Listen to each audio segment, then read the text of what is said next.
We are on the Forest of Dean Sculpture Trail at Beechenhurst, and we are by the Sculpture Gathering by Julian Wilde. The sculpture trail goes out on a loop from Beechenhurst, and it has 18 sculptures throughout the route. It brings the forest environment into the art space and the art space into the forest itself.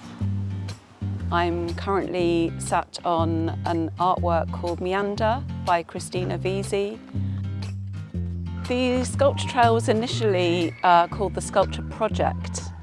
Back in 1984, groups of artists were invited to come and spend time in the Forest of Dean. They stayed at the Beechenhurst Hotel, which is a historic location in the heart of the forest. And from proposals, 6 sculptures were selected.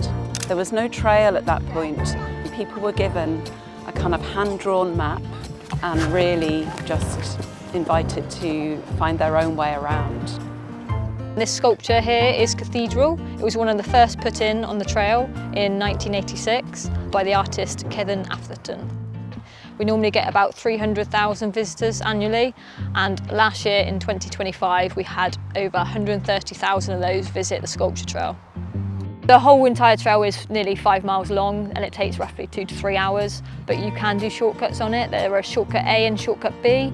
You don't need to have a background in art to appreciate it. You get lots of children wanting to walk it and admire the sculptures in that way. I think anyone can sort of interpret how they would like to and just enjoy being out in nature.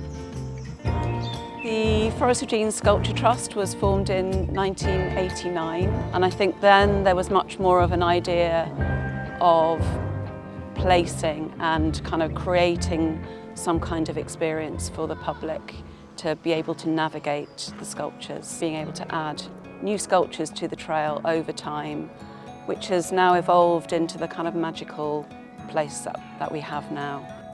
We have a huge range of art pieces, some that are much more conceptual, using many different materials. Because it's the artist's individual interpretation or response to the forest environment, they can range from being really colourful, made of metal, or they can be wooden. We've got steam bent oak along the trail, we've got glass, we have stone, so no sculpture on the trail is the same.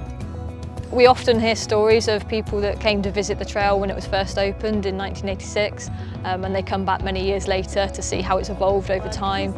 Last year we brought in an all-terrain mobility scooter that is called Wandering Willow. She has helped revolutionise the trail for people that couldn't get out onto the trail beforehand. The trail is absolutely free to walk. All you have to pay for if you park at Beechenhurst is parking, but you can enjoy a whole day out for that. Thanks to the sculpture trail being at Beechenhurst, we have been able to create and maintain a really accessible way for people to get up close with art and experience it outside of a gallery setting.